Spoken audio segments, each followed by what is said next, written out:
buri tariki 14 z'ukwezi kwa kabiri isi yose ihinduka umutuku, indabo, shokora n'amagambo y'urukundo nibyo biranga uyu munsi. Ariko so wari uzi ko uyu munsi twizihiza mu rukurikirane rw'ibyishimo ufite inkomoko mu mibabaro n'amaraso y'umugabo wishwe atakamba?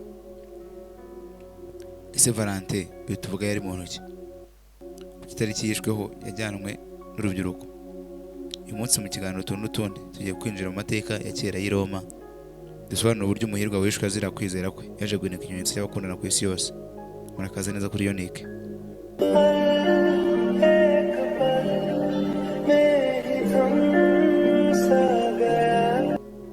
Amateka avuga ko mu gihumbi cya gatatu i Roma habaga umusaseridoti witwaga Valentin. Icyo gihe Roma yari iyobowe n'umwami w'abami Claudius wa kabiri. Uyu yari umugabo w'umunyamahane wari uzwi nka Claudius w'inshinzi. Claudius yari afite ikibazo. Abasirikare be ntibashakaga kujya ku rugamba kuko batashaka gusiga abagore n'abana babo. Kugira ngo akemure iki kibazo yafashe umwanzuro uteye ubwoba. Uyu mwami Claudius yakwiyeho gushingirwa mu bwami bwe bwose. Yizeraga ko abagabo b'ingaragu aribo basirikare bashoboye kurwanira igihugu.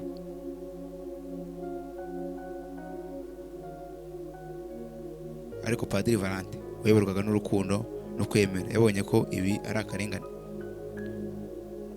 Umuheza n'ibanga rikomeye yatangiye guhuza abakundana akabashingira mu maso y'Imana, ari nako acengeza inyigisho z'urukundo ruruta kamere.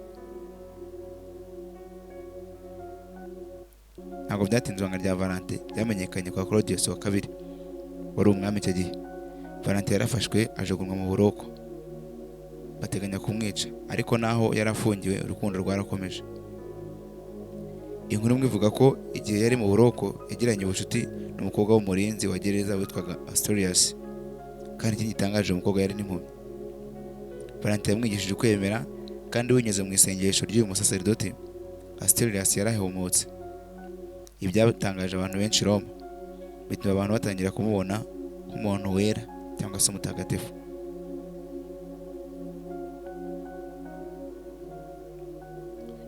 Mbere gato yuko bamujyana kumwica, Valentin yandikiye uyu mukobwa ubutumwa bwa nyuma bwo kumusezera, maze abushiraho umukono ugira uti "From your Valentines", bivuye kuri Valentin wawe.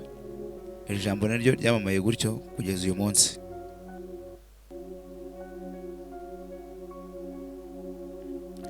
Valentin yaciye umutwe tariki 14 z'ukwezi kwa kabiri mu mwaka wa 270. Ariko ku cy'itariki yaje guhuzwa n'urukundo. Ubwami bwa Roma ya kera hagati ya tariki 13 na 15 z'ukwezi kwa kabiri habaga umunsi mukuru wa pagani. Wari umunsi w'imigenzo iteye ubwoba irimo kwica ihene n'imbwa, maze abagabo bakanyura mu mihanda bakubita abagore uruhu rw'ayo matungo. Bizeraga ko bituma bazabyara neza.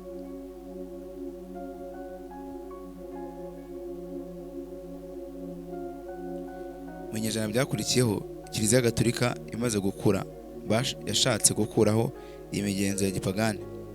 Papa Gracious wa mbere mu mwaka wa 496 yanzuye ko aho kwizihiza umunsi wa pagani, abantu bazajya bamara umunsi bibuka ubutwari bwa Saint Valentin.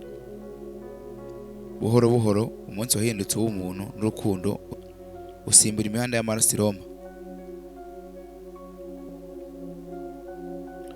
Nubwo Kiliziya yashizeho uyu munsi, Godfrey, umwanditsi w'icyamamare mu Bwongereza, mu binyejana bya 14 niwe watumye uyu munsi w'abakundana nk'uko tuwuzi uyu munsi. Mu gisigo cye Parliament yanditse ko tariki 14 z'ukwezi kwa kabiri aribwo inyoni zitama izindi bazabana. Kuva icyo gihe abanditsi nka Shakespeare bafashije insanganyamatsiko, maze Valentin ihinduka umuco wo koherezanya amakarita n'ibisigo.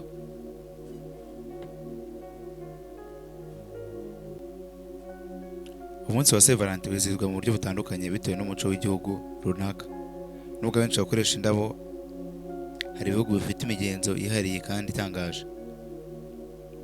Muri Aziya uyu munsi ntuherera ku itariki ya 14 z'ukwa kabiri gusa, ahubwo ugira ibice bibiri. Mu Buyapani ku itariki ya 14 z'ukwezi kwa kabiri abagore nibo baha abagabo impano.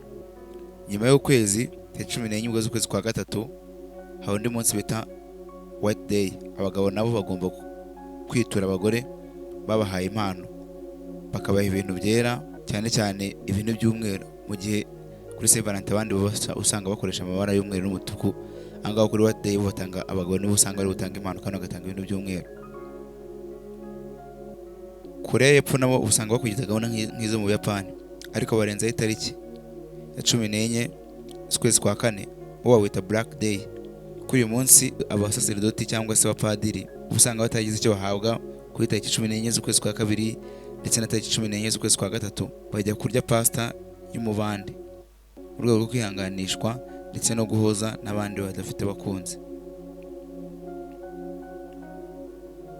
Mu Bufaransa bavuga ko ari ahantu hambere banditse ikarita ya Saint Valentin cyangwa carte postale ya Saint Valentin. Ikindi gitangaje kandi muri iki gihugu cy'Ubufaransa hari n'agace kitwa Saint Valentin. Aka gace gahinduka ihuriro ry'abakundana. Abantu batera ibiti by'urukundo bakamanikaho amabaruwa yabo. Muri Finland ndetse na Estonia uyu munsi bawita umunsi w'inshuti, aho kwibanda ku bakundana gusa bizihiza n'ubucuti busanzwe. Ni umunsi mwiza wo guha impano inshuti yawe magara. Muri Denmark abagabo bandika amabaruwa asekeje.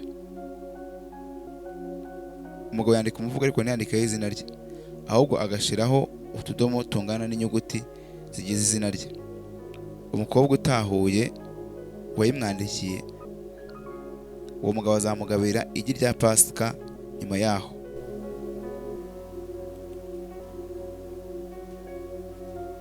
Muri Brazil ntibizihiza Saint Valentin ku itariki 14 z'ukwezi kwa kabiri, kuko biba byenda guhura n'undi munsi bita Carnival.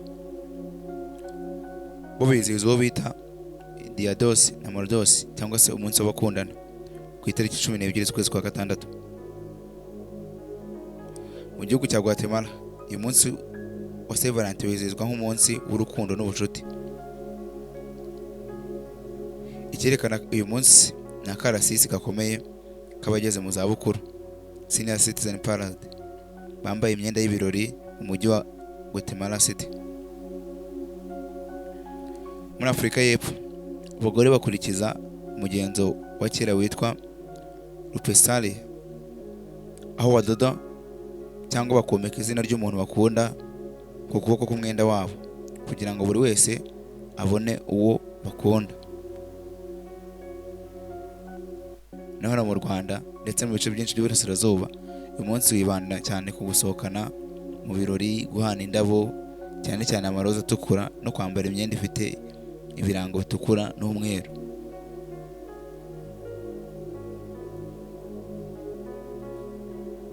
Uyu munsi wa Saint Valentin ntabwo ari uw'Abagatolika gusa cyangwa se uw'i Roma, ni umunsi w'isi yose. Ariko iyo turebye inkomoko yawo tubona ko Valentin atapfiriye gukora imishinga y'indabo na shokora, ahubwo yapfiriye uburenganzira bw'abantu bwo gushyingiranwa no gukundana. Ese uyu munsi kuri wowe Valentin usobanuye iki? Ni umunsi wo guha indabo uwo ukunda cyangwa ni umunsi wo kwibuka ubutwari bwo guhagarara ku rukundo niyo byatwara ubuzima? Tubwire muri comment uburyo wowe wizihiza uyu munsi, cyangwa inkuru y'urukundo rwawe iteye nk'iya Saint Valentin. Niba ukunze ibiganiro by'amateka n'ibindi, kandi subscribe kuri Unique mu kiganiro tuntu n'utundi. Happy Valentine Day kuri mwese. Bye bye.